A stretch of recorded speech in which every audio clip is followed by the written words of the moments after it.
रात के 3 बजे थे। कमरे में सिर्फ घड़ी की टिक टिक सुनाई दे रही थी। बाहर हल्की बारिश हो रही थी और रह रहकर बिजली चमक रही थी। आरव की नींद अचानक खुली। उसे ऐसा महसूस हुआ मानो कोई उसे घूर रहा हो। उसने धीरे से करवट ली और कमरे में इधर उधर देखा। सब कुछ सामान्य लग रहा था, लेकिन तभी उसकी नजर दीवार पर टंगी उस पुरानी पेंटिंग पर गई। पेंटिंग में एक महिला की तस्वीर थी।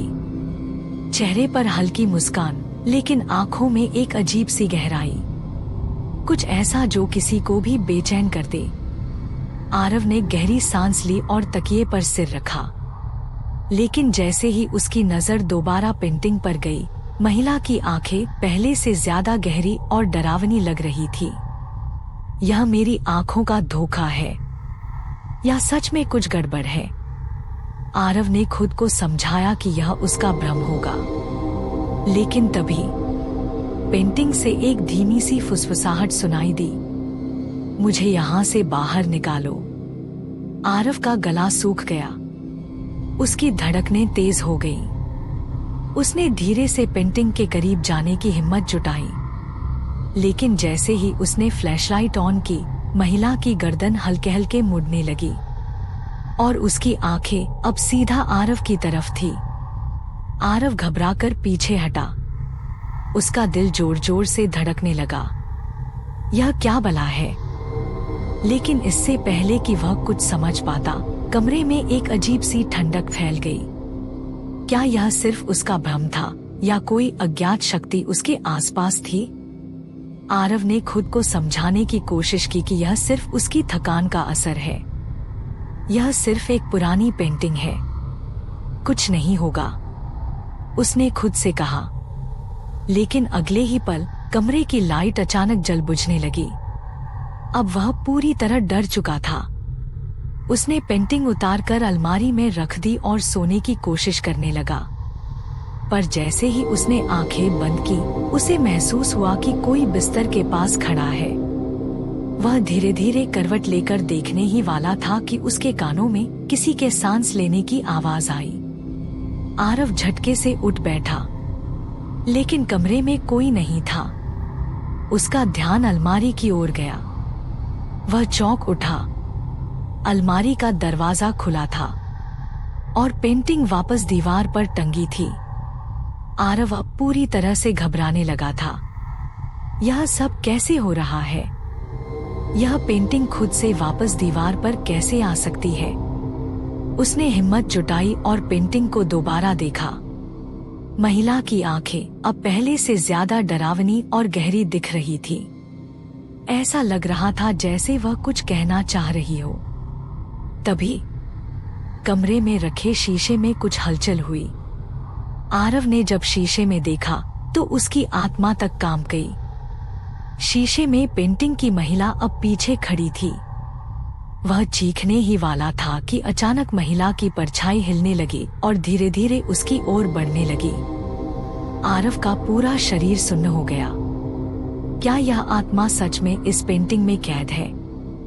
उसने पेंटिंग को जलाने का फैसला किया, लेकिन जैसे ही उसने माचिस जलाई, कमरे में एक डरावनी हंसी गूंज उठी। आरव ने डर के मारे पेंटिंग को फेंक दिया और बाहर भागने लगा। लेकिन जैसे ही उसने दरवाजा खोला, एक ठंडी हवा का झोंका आया और दरवाजा खुद ब खुद बंद हो गया। अब वह कमरे में अकेला नहीं था। पीछे से किसी ने धीरे से उसका नाम लिया, आरव। उसका पूरा शरीर कांप उठा।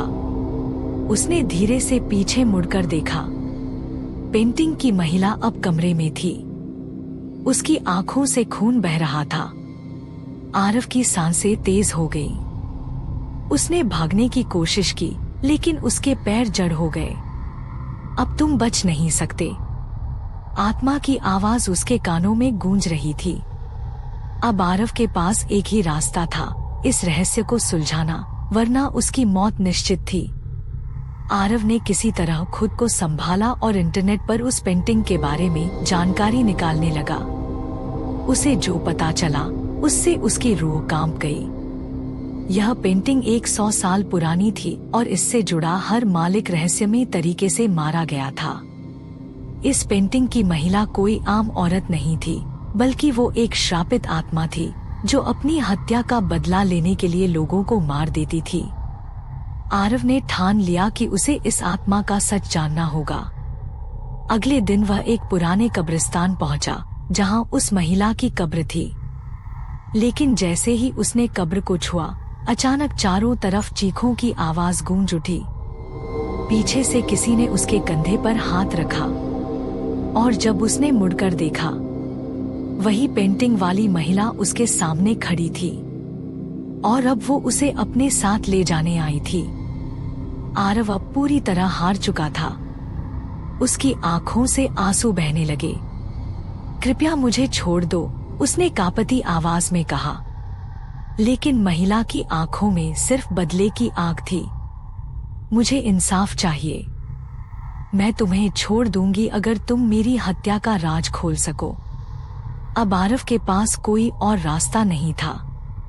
लेकिन क्या वह सच में आत्मा की मदद करके खुद को बचा पाएगा, या यह सिर्फ एक धोखा है? आरव को उस पुरानी पेंटिंग के पीछे का असली रहस्य जानने की बेचैनी होने लगी थी। उसने लाइब्रेरी में जाकर उस पेंटिंग से जुड़ी पुरानी फाइलें और रिकॉर्ड खोजना शुरू किया। कई दिनों की मेहनत के बाद उसे एक बेहद पुराना लेख मिला, जिसमें एक भुला दी गई कहानी दर्ज थी। 1800 के दशक में ब्रिटिश शासन के दौरान विलियम हॉथॉर्न नाम का एक अफसर था, जिसे पेंटिंग बनाने का शौक था। मगर यह सिर्फ एक शौक नहीं था, बल्कि उसके अंदर छिपा एक गहरा अंधकार भी था। हॉथॉर्न खूबसूरत भारतीय लड़कियों को बहाने से बुलाता, उनके साथ संबंध बनाता और फिर उनकी हत्या कर देता। यह सब वह इतनी सफाई से करता कि किसी को उस पर शक तक नहीं होता। उसके लिए यह एक कला थी। उनका आखिरी चेहरा हमेशा याद रहे, इसलिए वह उनकी पेंटिंग बनाता। एक दिन उसकी नजर मीरा नाम की एक सुंदर भारतीय लड़की पर पड़ी। मीरा एक संभ्रांत परिवार की लड़की थी, जो अपनी माँ और छोटी बहन के साथ रहती थी। हॉथॉर्न ने मीरा को एक पार्टी के बहाने बुलाया और उसके साथ रात बिताने की कोशिश की। जब मीरा ने मना किया, तो गुस्से में आकर उसने मीरा और उसके पूरे परिवार की बेरहमी से हत्या कर दी। सबसे भयानक बात यह थी कि मीरा की मौत के दौरान हॉथॉर्न उसके सामने बैठकर उसकी पेंटिंग बना रहा था। उसने मीरा की चीखें सुनी, लेकिन उसे कोई फर्क नहीं पड़ा। लेकिन उस रात कुछ ऐसा हुआ जो हॉथॉर्न ने कभी नहीं सोचा था। जब वह अपनी नई पेंटिंग के सामने खड़ा था, उसे महसूस हुआ कि मीरा की आंखें अब भी उसे घूर रही हैं। उसने पेंटिंग की ओर देखा और अगले ही पल उसकी आत्मा पेंटिंग के अंदर खींच ली गई। उसके बाद कोई नहीं जानता कि हॉथॉर्न का क्या हुआ, मगर जो भी उस पेंटिंग को देखता, उसे भीतर से एक अजीब सी नकारात्मक ऊर्जा महसूस होती। आरव यह सब जानकर हिल गया। इस पेंटिंग में सिर्फ मीरा की आत्मा नहीं थी, बल्कि हॉथॉर्न की आत्मा भी उसी में कैद थी। और अब यह रहस्य उसके सामने था। मगर अब क्या? आरव ने सोचा कि यह बस एक पेंटिंग है, इसमें आत्मा कैसे हो सकती है? मगर तभी उसके दोस्तों ने बताया कि जो भी इस पेंटिंग के करीब जाता है, उसके साथ अजीब घटनाएं होने लगती हैं। पिछले साल एक चौकीदार ने पेंटिंग को छूने की कोशिश की थी और अगले ही दिन उसकी लाश उसी कमरे में पाई गई थी। आरव ने रात के 3 बजे उस पेंटिंग को ध्यान से देखा। तभी उसे एक अजीब सी ठंडक महसूस हुई। जैसे ही उसने पेंटिंग को छूने की कोशिश की, उसका हाथ सुन्न पड़ गया। पूरा कमरा एकदम ठंडा हो गया और हवा तेजी से चलने लगी। तभी पेंटिंग की आंखें हिलने लगी। कमरे के कोने से किसी की हंसी सुनाई दी, एक डरावनी, रहस्यमयी हंसी। अचानक आरव ने देखा कि पेंटिंग में मीरा की आंखों से आंसू बह रहे थे, मगर उसके ठीक पीछे हॉथॉर्न भी था, जो डर से चिल्ला रहा था, मगर उसकी आवाज बाहर नहीं आ रही थी। आरव समझ नहीं पा रहा था कि उसे क्या करना चाहिए। क्या यह पेंटिंग सिर्फ एक चेतावनी थी या कुछ और? क्या मीरा की आत्मा बदला लेना चाहती थी या वह मुक्ति चाहती थी? तभी उसके दिमाग में एक ख्याल आया, अगर मीरा की आत्मा फंसी हुई है तो उसे मुक्ति मिलनी चाहिए, लेकिन कैसे? आरव ने पूरी लाइब्रेरी खंगाल डाली। उसने पुरानी किताबें पढ़ी, तांत्रिक विद्या के बारे में जाना। तब उसे एक किताब में एक वाक्य लिखा मिला, एक आत्मा तब तक मुक्त नहीं हो सकती जब तक उसके साथ हुए अन्याय का अंत न हो जाए। अब आरव समझ चुका था कि मीरा की आत्मा तब तक बंधी रहेगी जब तक हॉथॉर्न की आत्मा को उसकी अंतिम सजा नहीं मिलती। लेकिन यह कैसे होगा? आरव एक तांत्रिक बाबा के पास गया। बाबा ने कहा, उस आत्मा को मुक्ति तब मिलेगी जब उसके हत्यारे की आत्मा पूरी तरह से नष्ट हो जाएगी। तुम्हें एक विशेष पूजा करनी होगी। उस रात आरव एक दिया लेकर पेंटिंग के सामने बैठा। जैसे ही उसने पूजा शुरू की, कमरा एक अजीब रोशनी से भर गया। हॉथॉर्न की आत्मा चिल्लाने लगी, मगर अब उसकी चीखें कोई नहीं सुन रहा था।